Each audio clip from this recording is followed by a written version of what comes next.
মাসুদ, আপনি আপনার সাথে কিন্তু আমি একমত। আপনি আমাকে একটু বলছেন যে আপনারা কিন্তু রাজনৈতিক দল না করলেও আমাদের সবার নেতা, কিন্তু আপনারা একটা গণ অভ্যুত্থান নেতা, কিন্তু আপনারা কি প্রেসিডেন্স তৈরি করলেন কয়েকদিন আগে? তো আপনি নিজেই থানায় গিয়ে 4 জন লোককে ছুটিয়ে নিয়ে আসছেন মুচলেখা দিয়ে, যারা অন্য একটা জায়গায় চাঁদাবাজি করতে গেছিল।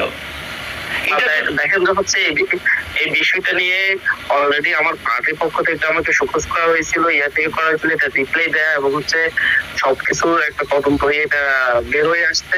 আমি সেখানে ওদেরকে ছাড়াতে যাই নাই, আমাকে সেখানে প্রশাসনের কাছ থেকে হেল্প চাওয়া হয়েছিল। সেখানে নিচে শিক্ষার্থীরা ভিড় করছিল। শিক্ষার্থী বলতে হচ্ছে তাদের বিভিন্ন সমর্থকরা, যেখানে তারা এটা হ্যান্ডেল করতে পারছিল না, হ্যান্ডেলের সুবিধাটা আমাকে ডাকছিল এবং সেটা সেখানে যাওয়ার পরে আমি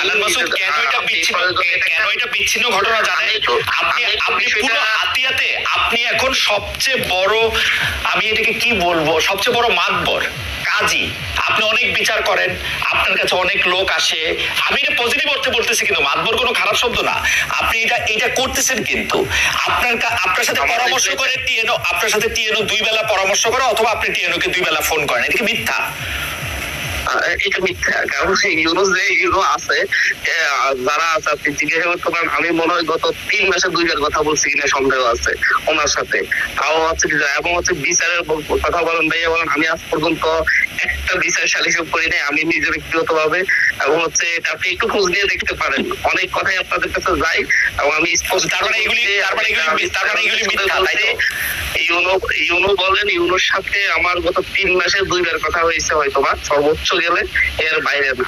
আর সরকারি অন্য কর্মকর্তাদের সঙ্গে, সরকারি অন্য কর্মকর্তাদের সঙ্গে এবং সরকারি অন্য কর্মকর্তাদের সাথেও আমার তেমন কোনো কথা হয় না। আপনি এটা নিয়ে নিজের পক্ষ থেকে ঠিকানা টিভি থেকে বা খোঁজখবর নিয়ে দেখতে পারেন। আপনাকে অনেক ধন্যবাদ। এটা আমি মেইনলি যাদের সাথে কথা বলি, আমি মেইনলি কথা বলি হচ্ছে উপরের লেভেলের যারা থাকেন, যেমন ধরুন হচ্ছে আপনার আমার বিভিন্ন উন্নয়নমূলক কাজগুলো নিয়ে আমি অনেক বেশি দৌড়াই, তাদের সাথে একটু কথা হয়। প্রশাসনিক কাজে কখনো যেমন না ডিসিএসপিও না, আমি এটা হচ্ছে কাদের সাথে কথা হয়, আমি বলছি যে হচ্ছে আমার এই যে পানি উন্নয়ন বোর্ড থেকে আমাদের ইয়ার সাথে কথা, সচিব বা উপদেষ্টা, তাদের সাথে কথা বলি।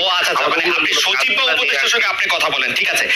আমি এইবার বুঝতে পারতেছি, কারণ আপনার বিরুদ্ধে যে অভিযোগ যে সেইটা হচ্ছে যে আপনি সরকারের উচ্চ পর্যায়ের সাথে কথা বলেন, তা আমি ভেবে নিয়েছিলাম যে আপনি ডিসিএসপির সাথে কথা বলেন। পরিষ্কার করলেন যে আপনি আসলে সচিব পর্যায়ের লোকদের সাথে কথা বলেন, সচিব, চিফ ইঞ্জিনিয়ার, তাদের সাথে। অভ্যুত্থান পরবর্তী যারা হচ্ছে আপনার আমাদের মানে উপদেষ্টারাই আমাদেরকে ওন করবে, এর বাইরে কেউ ওন করার কথা না।